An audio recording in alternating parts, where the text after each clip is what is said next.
Assalamualaikum, yo semuanya, kembali lagi dengan Bang Jeb. Sebelum kita ke alur ceritanya, Bang Jeb terlebih dahulu meminta maaf kalau sering lama uploadnya, dikarenakan banyak kesibukan dan pekerjaan. Bang Jeb juga sangat berterima kasih atas dukungan kalian untuk channel ini. Nah, untuk itu agar Bang Jeb makin dekat dengan para penonton, kalian bisa follow akun Instagram Bang Jeb. Linknya pun ada di deskripsi. Di sana kalian bisa bertanya-tanya, "Bang, kapan alurnya lagi? Jangan lama-lama lah." Atau kalian bisa curhat juga kalau mau sih. Oh ya, kemarin ada yang bertanya di kolom komentar yang intinya, "Bang, kenapa upload ulang? Kan kemarin sudah nih ceritanya." Itu karena Ane kan mempunyai dua channel, Jeb Nime dan Jeb Ngedongeng. Jadi biasanya kalau di channel satu uploadnya beberapa part cerita, lalu di channel kedua Ane gabungin dan diupload lagi untuk jaga-jaga. Namun kemungkinan kedepannya Bang Jeb akan upload barengan aja. Jadi terserah kalian mau nonton di channel mana. Oke, tanpa berlama-lama lagi, kita ke alur ceritanya. Check it out!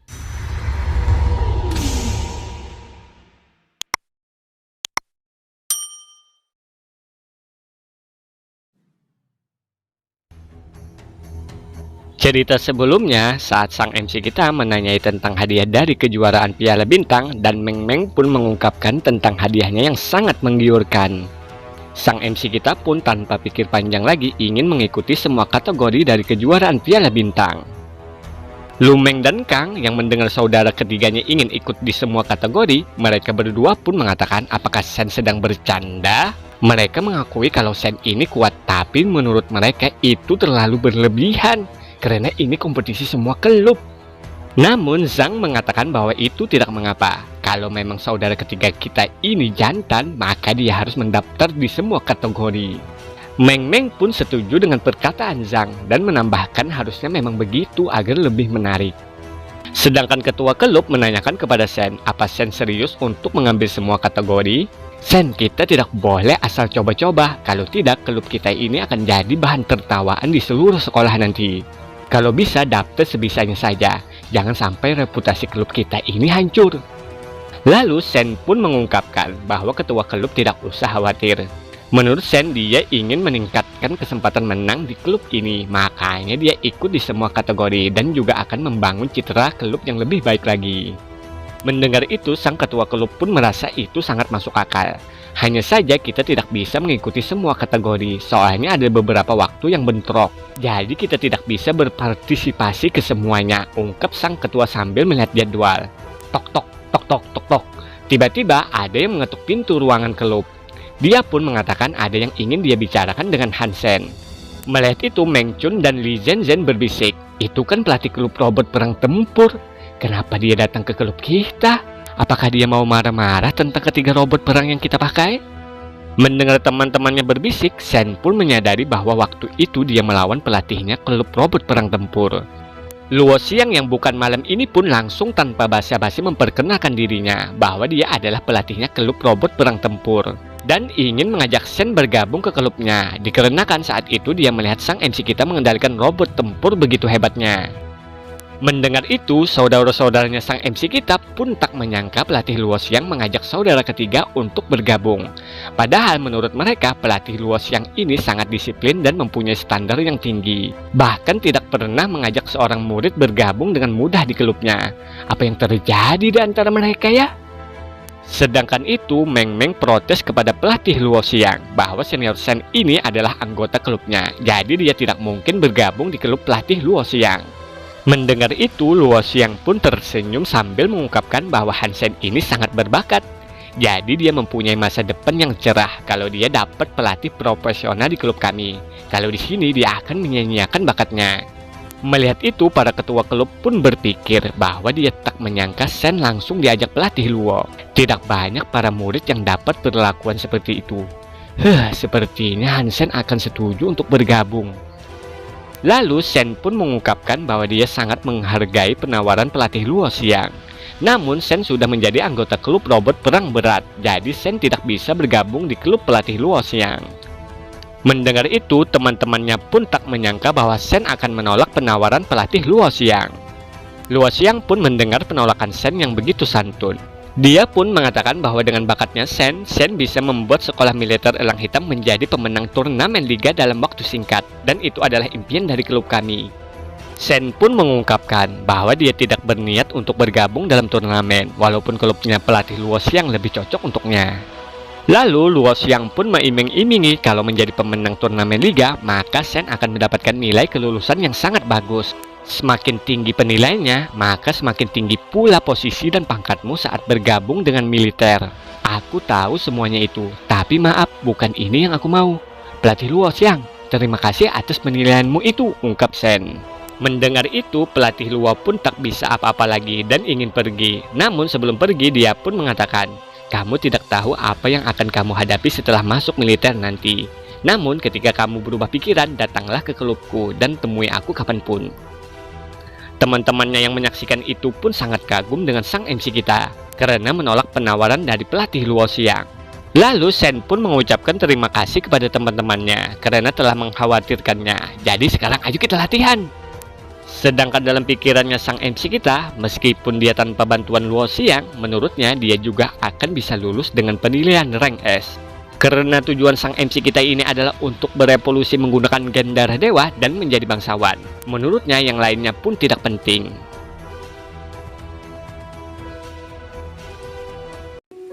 Setelah itu, beberapa hari kemudian, akhirnya dua sejoli dipertemukan sedang rebutan minuman. Sen pun berpikir, Jian Ran akhirnya ketemu dia lagi setelah sekian lama di sekolah militer Elang Hitam. Sedangkan itu, Jian Ran pun menyadari bahwa sang MC kita ini adalah orang yang waktu itu curang saat bermain tangan surga di pesawat. Kenapa kamu ada di sekolah kami? Tanya Jian Ran. Aku murid di sini juga, bukannya sudah pernah kubilang ya? Jawab Sen. Tiba-tiba Yu Peng datang menanyakan, Jian Ran, siapa dia? Apa dia mengganggumu? Cuma seorang junior saja kok, jadi bukan urusanmu, jawab Jian Ran. Lalu Sen pun langsung mengungkapkan bahwa dia sebelumnya pernah mengalahkan Jian Ran. Mendengar itu, Yu Peng pun mengatakan mengalahkan Jian Ran. Jaga bicaramu junior, dan ngaca dulu, kamu kira kamu ini siapa? Si pecundang lemah ini, aku juga mengalahkanmu, pikir Sen. Lalu Sen pun mengatakan bahwa dia mendengar senior Yu Peng ini adalah murid rank 1 di klub tangan dewa. Kedengarannya hebat, mau main satu game dengan juniormu ini, tantang Sen ke Yu Peng. Singkat cerita, mereka pun memainkan permainan yang sangat sederhana. Di sana pun sudah banyak para murid-murid menyaksikan. Sen pun mengatakan bahwa senior Yu Peng jangan berkedip sedikit pun, karena kalau kalah akan sangat memalukan di hadapan para siswa sekolah. Sen pun memulai permainannya. Permainannya pun sangat sederhana, yaitu sang MC kita menaruh sebuah bola kertas di salah satu gelas. Dan Yu Peng pun hanya harus menebak dengan benar di mana bola kertas itu berada. Yu Peng pun mengatakan kalau Sen kalah, maka jangan pernah ganggu lagi Jian Ran atau aku akan membuat masa sekolahmu menjadi sulit. Mendengar itu, Jian Ran pun mengatakan, kenapa kamu mengancamnya? Bukannya sudah kubilang jangan campuri urusanku. Dan kamu, apa kamu serius dengan permainan anak-anak macam ini? Bukankah kamu itu terlalu naif? Mendengar itu, Sen pun malah mengatakan, kakak senior, kalau aku menang, maukah kamu kencan denganku? Hah, omong kosong apa yang kamu ucapkan? Ucap Jian Ran yang sedikit merona. Sedangkan Yu Peng terlihat sangat kesal. Setelah itu, Sen pun telah selesai memutar-mutar gelas dan mempersilahkan Yu Peng untuk menebak di gelas manakah bola kertas biru berada. Dengan sangat pedenya, Yu Peng pun menjatuhkan dua gelas di kanan dan kirinya. Dia pun menebak gelas yang di tengah. Yu Peng pun langsung mengangkat gelas itu, dan sayangnya bola kertas biru itu tidak ada. Orang-orang yang melihat pun terkejut dan tak menyangka tidak ada di gelas manapun. Apakah sang MC kita ini menggunakan trik sulap? Jian Ran pun mengatakan, tidak mungkin, aku juga melihatnya. Jelas-jelas bolanya ada di gelas yang tengah. Lalu Sen pun ternyata sudah memegang bola kertas biru itu di tangannya, sambil mengatakan, senior, matamu pasti kurang bagus, sampai-sampai tidak melihat saat aku mengeluarkan bola kertasnya. Jadi Jian Ran, kamu akan pergi kencan denganku kan? Entah mengapa, sang pengarang langsung memindah Xin Zhao di dalam Gunung Suaka Armor Baja. Ternyata di sana sang MC kita bersama Tuan Muda Lin. Tuan Muda Lin pun mengatakan bahwa dia menemukan sebuah sarang yang banyak bis mutannya. Dan tempatnya pun tidak banyak orang yang mengetahuinya, karena benar-benar tersembunyi. Menurut Tuan Muda Lin bahwa dia dan Sen harus menghabisi semua bis mutan itu agar meningkatkan gen mutan mereka dengan cepat dan sisanya bisa dijual. Mendengar itu, Sen pun merasa kalau Tuan Muda Lin selalu memikirkannya ketika ada hal-hal yang bagus. Sedangkan dalam pikirannya Sen, bagus juga keluar sesekali selama beberapa hari. Kalau tetap berada di sekolah, aku bisa terus-terusan diganggu Jian Ran. Di sini pun kita mengetahui bahwa ajakan Sen untuk berkencan mendapatkan tamparan cinta dari Jian Ran. Setelah itu mereka berdua pun telah sampai di TKP.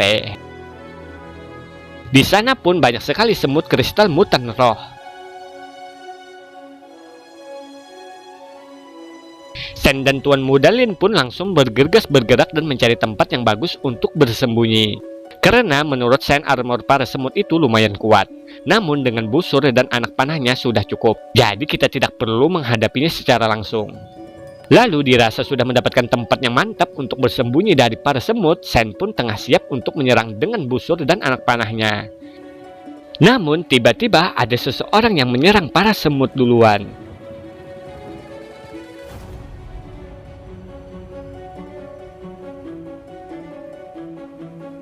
Ternyata para sekelompok pemburu tengah menyerang para semut dari atas tebing.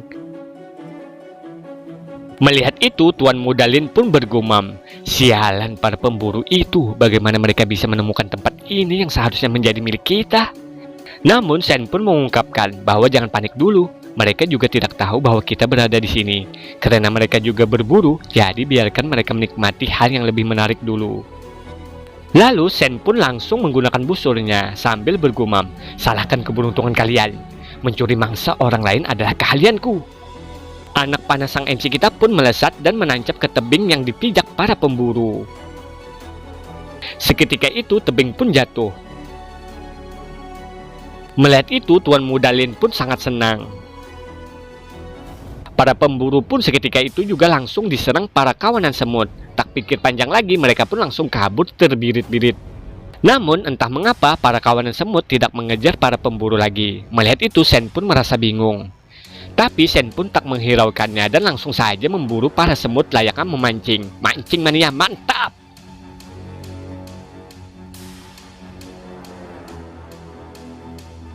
Singkat cerita, Sen dan Tuan Muda Lin pun memakan hasil buruan mereka. Gen mutan mereka pun naik. Sen pun merasa sangat senang, poin gen mutannya meningkat sangat cepat menjadi 64.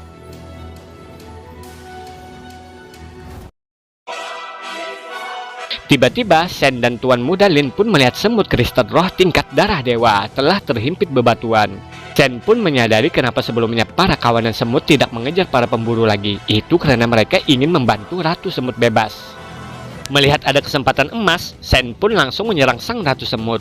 Namun sayang anak panah sang MC kita tidak dapat melukainya. Sang Ratu Semut pun mengetahui keberadaan Sen dan Tuan Muda Lin. Dia pun bebas dari himpitan bebatuan. Tanpa pikir panjang lagi, Sen pun langsung melompat dan mengatakan bahwa Tuan Muda Lin larilah duluan dan cari tempat bersembunyi yang aman. Biarkan aku menanganinya.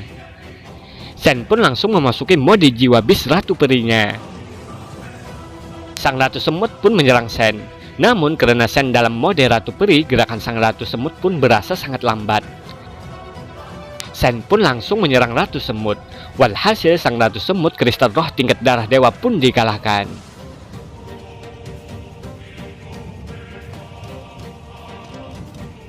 Singkat cerita lagi, Tuan Muda Lin pun merayu-rayu Sen agar Sen mau menjual jiwa bis semut kristal roh tingkat darah dewanya. Namun Sen meminta maaf tidak bisa menjualnya karena dia membutuhkan jiwa bisnya untuk meningkatkan gen darah dewanya. Lalu dengan muka seriusnya, Tuan Muda Lin pun mengungkapkan bahwa dia bersedia menukarkannya dengan sebuah robot perang biologis super. Itu akan benar-benar menguntungkan Abang Sen. Sen pun bertanya-tanya tentang robot perang biologis super.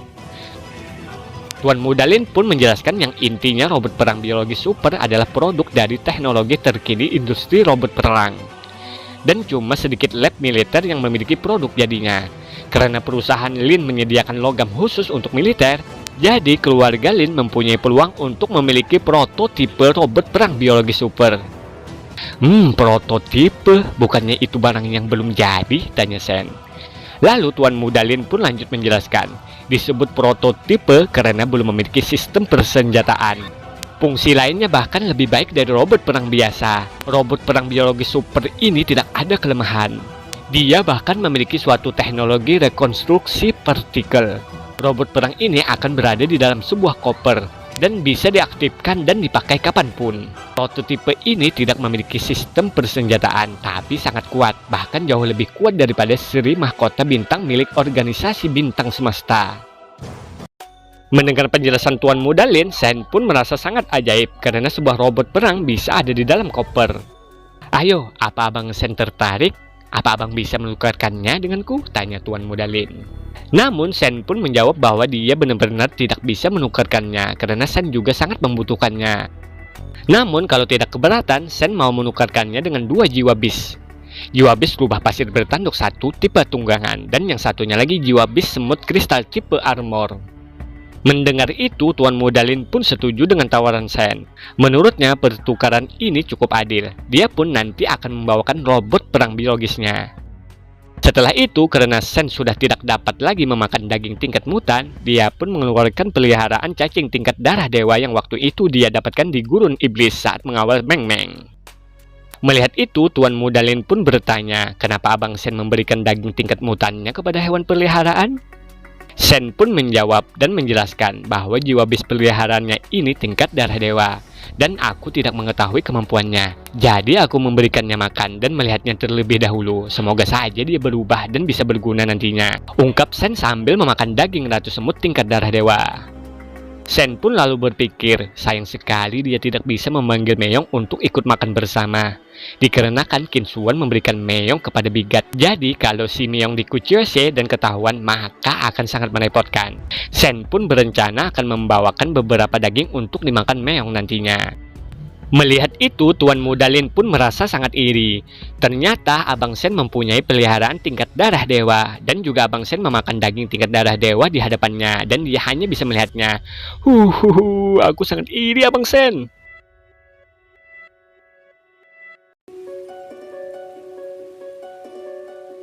Lalu 2 hari kemudian, Sen pun berada di gunung belakang sekolah. Dia pun berujar, seharusnya tidak ada orang di jam-jam begini. Sepertinya Sen mau mencoba robot biologi super. Sen pun tak menyangka bahwa robot perang biologi super benar-benar disimpan di dalam koper. Dia pun membuka kopernya. Setelah itu partikel-partikel menutupi tubuh Sen dan mulai menyatu dengannya. Sen pun juga merasa bahwa tubuhnya penuh dengan energi, lebih tepatnya diberi kekuatan tambahan. Wujud sang MC kita pun berubah, Henshin. Sen pun merasa ini sangat luar biasa, seperti Iron Man-nya elang hitam. Sen pun mulai mengetes. Gerakannya pun sangat cepat. Mesin ini berkali-kali lebih kuat. Sebuah prototipe tanpa senjata. Benar-benar sepadan menukarkannya hanya dengan 2 jiwa bis.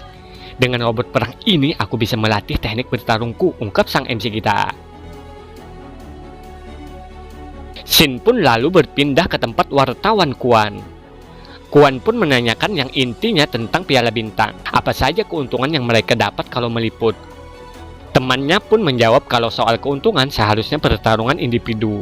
Di gelaran sebelumnya, Yang Xiao mendapatkan peringkat ketiga. Kuan pun lanjut bertanya apakah ada yang lain.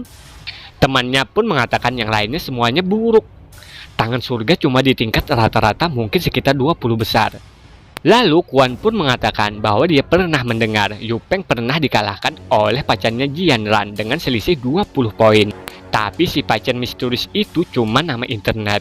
Tidak ada yang tahu siapa dia sebenarnya. Ngomong-ngomong soal kompetisi memanah elang hitam yang terakhir.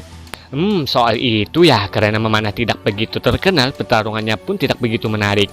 Penonton lebih suka robot perang dan pertarungan duel. Apalagi pertarungan Yang Xiao sudah pasti harus kita liput. Dan dalam tangan surga ada si cantik Jian Ran yang akan ikut berkompetisi. Jumlah penontonnya pun pasti akan membludak, ucap temannya Kuan panjang lebar. Setelah itu Kuan pun mengajak temannya itu untuk makan dulu di kafeteria elang hitam yang buka 24 jam. Setelah itu baru periksa lagi detail para peserta lainnya. Singkat cerita, mereka pun sudah berada di kafeteria. Di sana pun ada sang MC kita yang tengah makan. Kuan pun menanyakan kenapa seorang murid makan tengah malam begini. Lalu Sen pun menjawab bahwa dia baru saja selesai latihan dan kelaparan, makanya dia datang untuk makan ke sini. Sen pun balik bertanya kenapa seorang guru datang ke sini. Apa karena bekerja sampai larut dan baru menemukan waktu untuk makan? Pasti sangat sulit ya. Mendengar itu, Kuan pun hanya diam saja. Namun dalam pikirannya, aku ini adalah reporter Kuan yang telah banyak meliput dan menulis laporan tentang Bigat.